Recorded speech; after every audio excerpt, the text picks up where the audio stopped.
The day Mama Esther's phone rang in the market, everything around me stopped. I remember the way her small button phone shouted loud, like it wanted the whole world to hear. People selling pepper lifted their heads. A baby on his mother's back even jumped. And before we could ask what was happening, I saw something that made my heart shake. Mama Esther's two hands started shaking, and the spoon she was using to turn her roasted groundnut fell to the floor. I knew at once that this was not an ordinary phone call. Something inside me said that this call was about to change everything.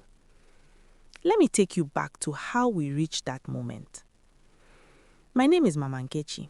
I sell tomatoes and onions close to the main road in Ogala Market.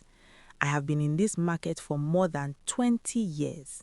I know everybody's face, everybody's voice, and everybody's trouble.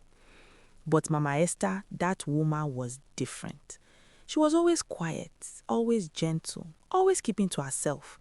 If you did not greet her first, she would not disturb you. And she always held that small black button phone like gold. Sometimes she would tie it inside her wrapper like she was hiding a secret. Sometimes she kept it inside her old handbag and held the bag with two hands like somebody guarding a child. People used to laugh small, but not in a wicked way. We just wondered why the phone was so important to her.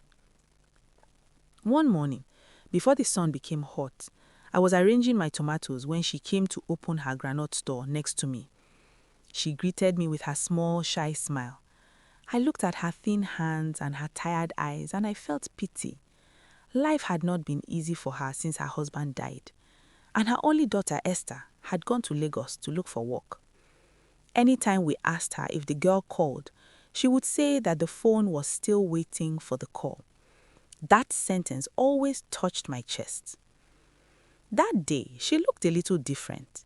She kept touching the phone in her wrapper as she roasted the groundnut. I asked her if everything was fine. She nodded, but did not say much.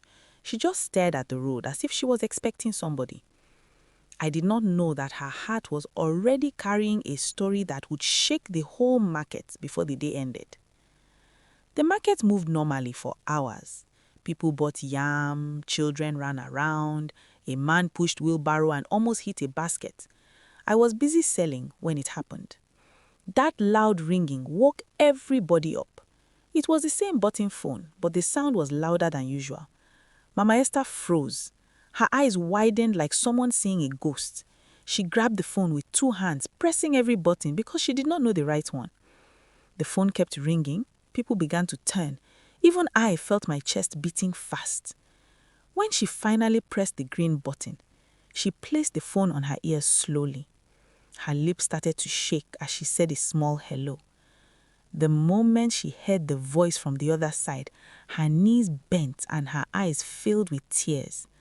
That was when the whole market knew that whatever she was hearing was not good news. And that, my friend, was the beginning of the day everything changed for Mama Esther. When Mama Esther almost fell, I dropped the tomatoes I was arranging and rushed to hold her. The phone was still on her ear, but her whole body was shaking like cold had entered her bones. People gathered around her store, asking what happened, asking who was calling, asking if she was all right. But she could not answer anybody. She just kept pressing the phone harder to her ear, as if pressing it would make the voice inside speak slower or softer. I leaned closer and tried to listen, but the crowd noise was too much. All I could hear was Mama Esther whispering, "Yes, yes, yes," again and again. Then she covered her mouth with her hand and let out a sound that made my heart break.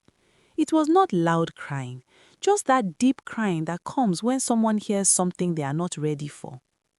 The crowd quieted. Even the Okada men that always shouted at customers went silent. The wind seemed to stop moving. Everybody's eyes were on Mama Esther. Finally, she pulled the phone away from her ear and looked at it as if she did not understand what it had just done to her life. She turned to me with tears dropping slowly down her cheek. I held her arm, begging her with my eyes to tell me what the callers said. She tried to talk, but her voice kept breaking. She said the caller was a man from Lagos. She said it was about her daughter. She said they found her daughter after an accident. She said the girl was alive but not talking, not waking up, just lying on a bed in one big hospital. The moment she said that, it was like fire spread through the whole market. Market women began to shout, "Hey, God!" Some covered their heads with their scarves.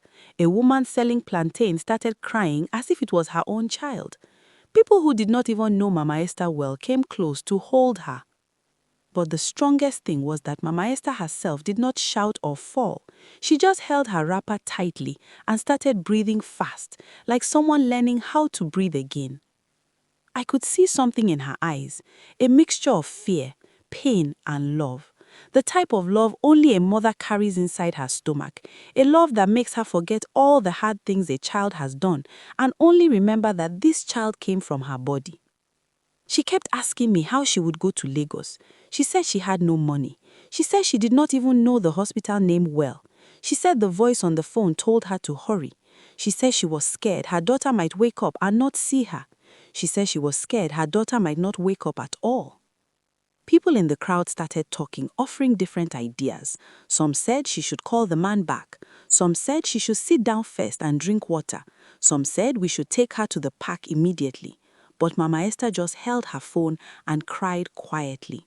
The phone looked so small in her hand, yet it was carrying news heavier than any load she had ever carried on her head. I took her hand and helped her sit down. She looked lost, like someone standing alone in a strange place. I wanted to tell her everything would be all right, but something in my chest refused to lie. All I could do was stay beside her and pray silently that God would not let this story end in tears. And as she sat there staring at nothing, the market people started gathering money little by little, dropping notes into her lap like they were planting hope. But at that moment, hope felt very far away, and fear sat beside Mama Esther like a shadow that refused to move. The money people dropped into Mama Esther's lap kept gathering, but she did not look at it. She did not even touch it. She just kept turning her small phone in her hands, like she was afraid that if she left it for 1 second, the man from Lagos would call again and she would miss it. I could see her lips moving as she repeated the hospital name to herself so she would not forget. It was a kind of moment when a person is standing in the middle of a busy place, yet their mind is far away, already traveling to where their heart has gone. I told her to drink some water so her chest would calm down, but she shook her head. Her eyes were swollen from crying, and every time she blinked, more tears tried to fall. Other women kept coming close to comfort her. Some touched her shoulder, some held her hand, some stood back quietly because they did not know what to say. But all of us felt the same fear, the same pain, the same heavy weight in our stomachs. After some minutes, Mama Esther finally spoke. Her voice was small and shaky. She said she must go to Lagos that same day. She said she could not wait till evening because her mind would not rest. She said she would die if she stayed here and anything happened to her daughter before she arrived. Hearing her talk like that made the crowd move faster. People brought more money. Some even left their stores to run to other parts of the market to tell their friends. Soon the small notes became plenty. The money was crumpled and mixed with coins, but it was enough to carry her on the journey. While we were counting the money, one of the Okada riders came forward. He said his brother walked near the Lagos Park and he would call him to wait for Mama Esther. He said he would put her in the safest bus and make sure she reached the right hands. Mama Esther looked at the man as if he was an angel. She wiped her face with the edge of her wrapper and whispered, "Thank you," again and again. But even with all the help, her fear did not go away. I could see her shaking every few minutes. I asked her if she wanted to call the man back to hear more details, but she held her phone close and said she was afraid to hear something worse. She said the little she had heard was already too heavy. She said she would rather see her daughter with her own eyes than hear any more news over the phone.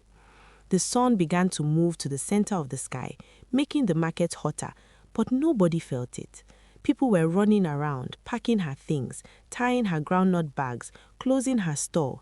Someone brought a nylon for the money, Another person brought a shawl for her to cover herself in the bus.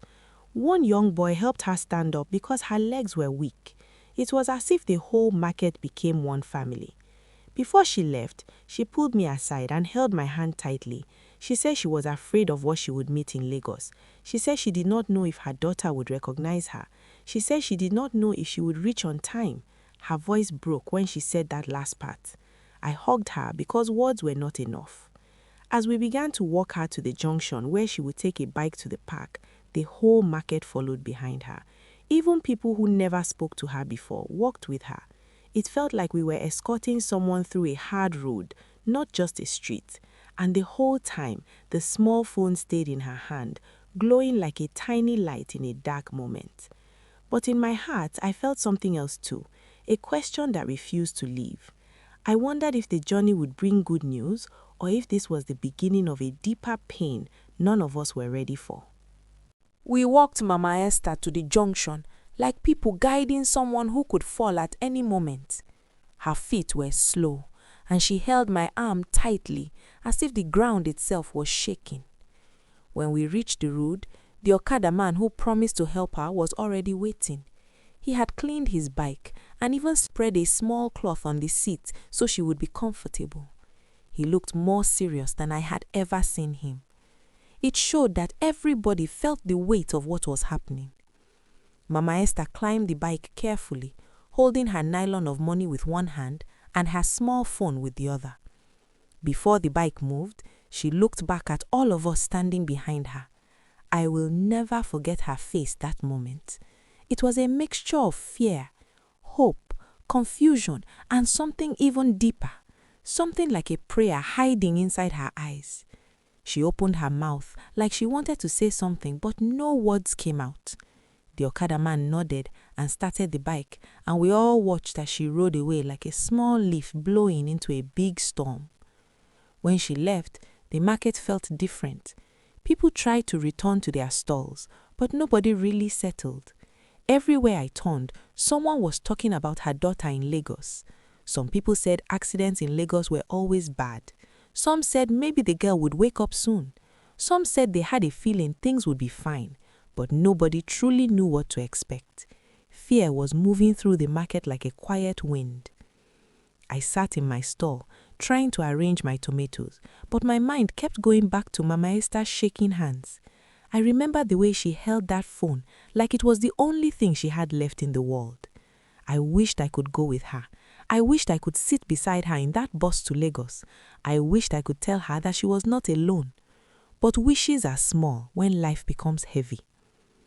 After some hours, one of the boys who followed her to the park came running back. His shirt was wet with sweat. He told us she had entered a big bus and the bus was already on the road. He said the driver promised not to stop anyhow. He also said the Okada man's brother had already called to confirm that he would be waiting in Lagos. Hearing that news made the market breathe again, even if the breath was small. For the rest of the day, I kept checking my phone as if I was expecting a call too. Anytime my phone shook, my heart jumped. I wondered if Mama Esther would call when she reached Lagos. I wondered if she would find her daughter awake or still lying quietly on the bed. I wondered what she would do if she met the worst news. I wondered if she would ever return to this market with a smile again. Evening came and I closed my stall slowly. As I packed my tomatoes into baskets, I kept looking at the space beside me where Mama Esther usually sat. The empty spot made the market feel too big. Her roasting pan was gone, her bench was gone, her little umbrella was tied and leaning against the wall. Everything looked quiet, as if waiting for her to return with whatever news Lagos would give her. Before I left the market that night, I whispered a small prayer for her. I asked God to give her strength to face whatever she would see.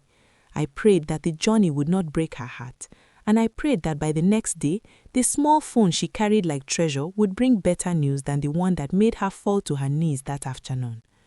But deep inside me, a voice kept asking a question I did not want to hear. What if the real storm was waiting for her in Lagos and not here in the market where we stood helpless and hoping? Nights passed slowly, and by morning the whole market was waiting for news. Nobody said it out loud, but all of us were listening for the sound of my phone or anybody's phone, hoping it would be Mama Esther calling from Lagos. I opened my store early, but I could not concentrate. Every sound made me jump. Every customer that passed looked like someone carrying an answer. By afternoon, people started to gather around my store to ask if I had heard anything. I told them no, but I kept checking my phone again and again. The silence was beginning to feel like a wound. I wondered if she had reached the hospital safely. I wondered if she was sitting beside her daughter. I wondered if she had cried again. Too many thoughts were fighting in my head. Just when I was losing hope, my phone suddenly rang. The sound was sharp and loud, and my heart almost stopped. I grabbed it with shaking hands, and when I saw the name, my knees felt weak. It was Mama Esther's number. I pressed the green button quickly, and her voice flowed out, tired and cracked, but alive. She told me she had reached Lagos late in the night. She said the Okada man's brother had waited for her like he promised. She said they took her straight to the hospital. She said the hospital smell hit her nose before she even entered the building. She said the ward where her daughter lay was cold, quiet, and full of beeping sounds. As she talked, her voice kept breaking, and I felt tears pulling at my eyes. She said when she first saw her daughter, she almost ran out of breath. The girl lay on the bed with tubes connected to her arm and machines making small sounds. Her face looked soft but tired, like someone who had been fighting for a long time. Mama Esther said she touched her daughter's hand and whispered her name again and again, hoping the girl would squeeze back, but the hand did not move. She stayed there all night, sitting on the small chair beside the bed. She prayed until her throat began to hurt. She begged God not to take her only child. She begged the girl to wake up. She begged life to give her one more chance to hold her again. She said she did not sleep at all. Her eyes remained wide open, watching her daughter's chest rise and fall slowly. In the morning, something small happened. She said the girl's fingers moved, just a little, but she saw it. She said she shouted for the nurse. The nurse came and checked her and said her daughter was getting stronger. He said she might wake up fully soon. When Mama Esther told me this part, she started crying again, but this time the cry was lighter, like a window opening after a long night. She said she wanted to stay in Lagos until Esther fully woke up. She said she would not leave her daughter's side. She said she would return to the market when everything settled. She said she wanted to thank everybody who helped her. Then she asked me to tell the market people that she was fine and her daughter was still breathing, still fighting, still holding on. When the call ended, I stood for some seconds without moving. Then I told the women around me, and before long the whole market knew the good news. People clapped their hands. Some danced small. Some wiped tears from their eyes. It felt like a heavy stone had been lifted from all of us. As the sun began to set that day, I looked at the empty space where Mama Esther used to sit. I imagined her in Lagos, holding her daughter's hand, watching for the moment the girl would open her eyes. And I knew something clearly. That small button phone she guarded like treasure had saved more than a number. It had saved a bond, a life, a family. And when she finally returns to this market, her steps will be different, her smile will be different, and the whole market will welcome her like someone who went through darkness and found a little light waiting at the end.